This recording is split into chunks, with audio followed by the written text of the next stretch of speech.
மறுத்தடை செய்து என்ன பண்ணணும் பாத்தீங்கன்னா, அரசாங்கத்திற்கு சொந்தமான இடங்கள் நிறைய இருக்கிறது. அதாவது சிட்டில இருந்து மப்ஸ்டல் மற்ற மாவட்டம் சரி தனியா ஒதுக்குப்புறம்னு ஒண்ணு இருக்கும். அது காடு மாதிரி கூட இருக்கலாம்.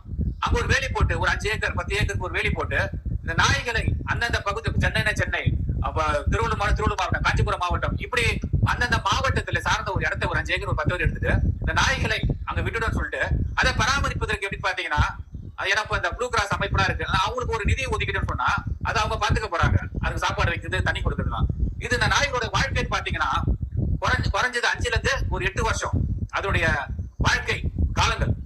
அப்ப அந்த வாழ்க்கை காலங்கள் வரைக்கும் நாம இதெல்லாமே செய்து கரெக்டா வச்சுட்டோம்னா அதன் பிறகு பாத்தீங்கன்னா நாய்கள் அந்த தெருவில் நாய்கள் இருக்கவே இருக்காது. வீட்டில் வளரக்கூடிய நாய்களை தவிர தெரு நாய்கள் இருந்து இருக்காது. அது அவ்வளவுதான், ஒரு ப்ராஜெக்ட் தான். இது ஒரு 5 to 5 years ப்ராஜெக்ட். அவ்வளவுதான். அந்த 5 years ப்ராஜெக்ட் நாம இந்த மாதிரி செஞ்சுட்டோம்னு சொன்னாலே நாய்கள் எல்லாமே எங்கேயுமே தெருவில் இருக்காது.